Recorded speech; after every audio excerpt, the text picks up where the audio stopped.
Shirley here with Jupiter Point of Talis, and I'm in a special episode of Spirit of Matter, and this is about Sabrina Carpenter who just dropped another song uh, 2 days ago. It was 15 minutes, and this is a young, fresh artist that manages to collaborate with big names um, quite immediately and impress a lot of folks, I guess, in the industry. Um, Also brings something that's very authentic that plays out. And I saw a duet she had with Christina Aguilera. And I liked it because there was a time in Christina Aguilera's music history where she was doing quite similar things in a different way. Okay, there's completely different energies and vibrations. Um, and I wanted to see what the chart looks like. So this is the chart. I do want to always begin with the chart of the moment, which is how I look. It will also tell me what to look at in the chart. So for those of you who are not astrologers and are watching this, basically with astrology we have a technique to look at where the sky is now. It's a little bit like quantum theory, okay? It's a point of observation that changes what I look and how it looks like. So right now it is Sunday and Mercury hour. Mercury is close to Fomalhaut. And the sun is in Aquarius, so Mercury in Pisces, sun in Aquarius. Mercury is in the 12th house. I wonder what will that play it out into. The moon is in Libra in the 7th house, which is ruled by Venus. Venus is in Aries. So moon in Libra, Libra is about Venus, so music, singing, balancing things. Um, a lot of 12th house activity here, and I wonder about that. But the ruler of the 7th is in the 1st. Um, oh, and Venus is on my Lilith. So this is something that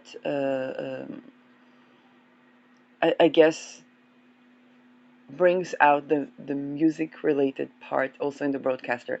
So that is, I immediately feel her energy, and her energy is very um, joyous. There's just something amiable in her energy that I really like. Um, so let's take a look at the chart. Okay, ascendant 16 degrees. Oh, she has ascendant on my Lilith. Ascendant 16 degrees Pisces with moon 22nd degree. It is C-rated chart, and I hope it is C-rated because the midheaven is 22 degrees Sag and the moon is 22 degree Pisces, and I really hope that that's not the case for her. Okay. Um, but that would mean she has a midheaven close to actually my midheaven and ascendant close to my ascendant, but also on my Lilith. And that is very nice. Both ruled by Jupiter. Jupiter at the end, 20 degrees Aries. Let's take a look at the musical part. So she has the 3rd house, which is also the house of business, in Taurus, 20 degrees Sun. A lot of fortune, 14 degrees, conjuncting my sun, actually. Perhaps it is like fated that I cover this chart, I don't know. Saturn, 8 degrees, and the Mercury, 4 degrees Taurus. So stellium in Taurus, which makes her incredibly Taurian, incredibly Venusian, and her Venus is in Cancer. So Venus in Cancer is happy. It's a happy Venus. She sextiles this Mercury, and she remediates this opposition between a Mars and her Mercury. So there is something. Wow. Okay, let's begin with that. Saturn in Venus sign, if we take a look at the chart of a musician, but in general, that would mean traditional. So there's a lot about the style that is familiar. She brings back the kind of like archetypes of the woman, archetypes of the feminine that range from very airy Marilyn Monroe to indeed Dolly Parton.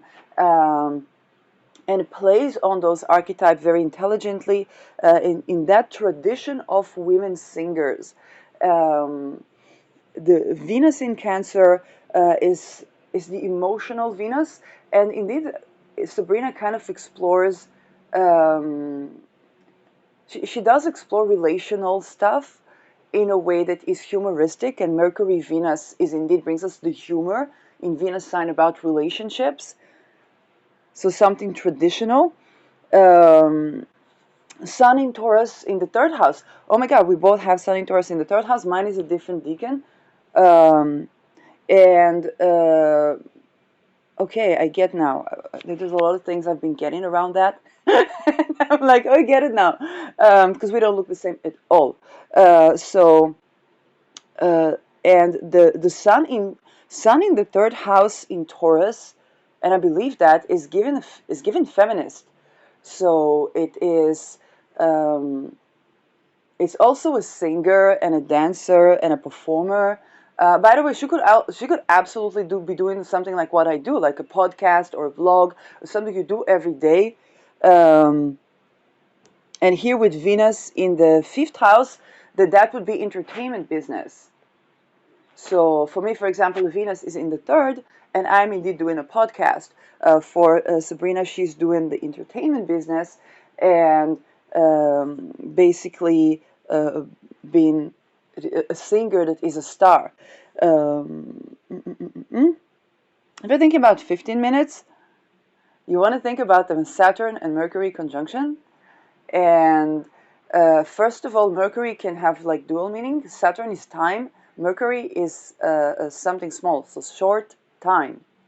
That doesn't mean that, but I have to admit, with this Saturn, I don't think she's here for 15 minutes. And that is quite exciting because this is, it's given with this Saturn. Now, Saturn can be annoying. Saturn requires a lot of dedication. And I saw in the comments for the 15 minutes, people like, I don't know her at all otherwise, other than that espresso and the please, please, please song. And it was like, that's so cute. Um, and I kind of feel that with this Saturn, she's here to stay. This is giving longevity to the career. Now Saturn can be annoying because you have to work hard for it, and I think a lot of people that see her, she looks so light. She looks so casual. She looks so effortless. But what we don't see is what's behind that.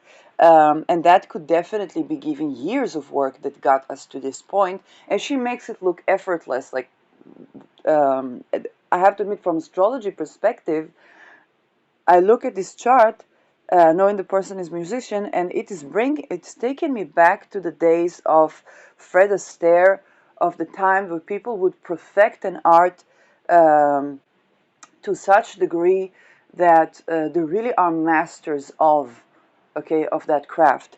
And I kind of feel that that's the case with Sabrina Carpenter. So she's absolutely not a passing trade the way I see it.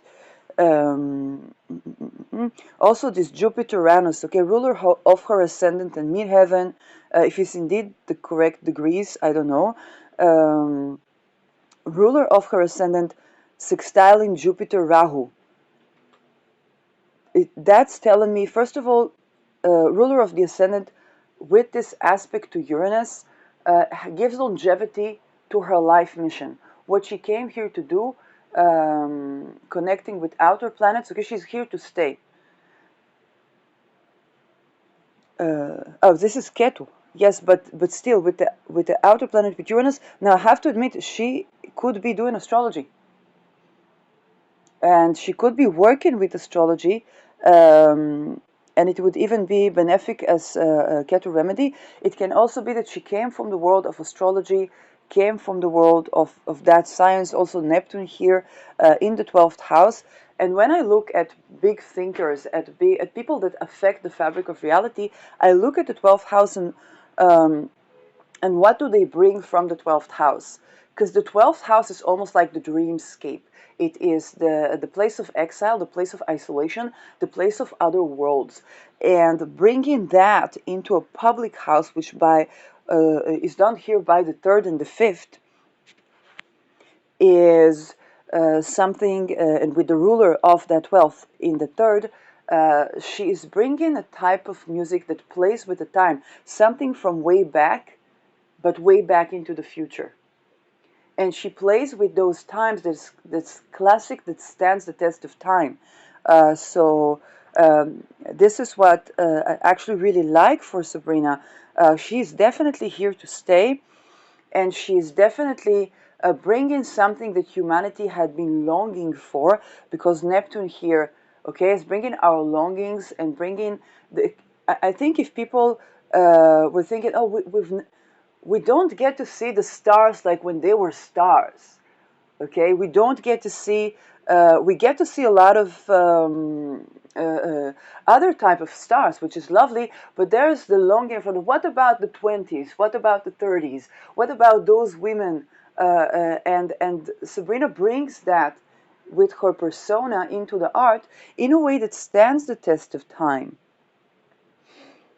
So that's something I'm really fascinated by.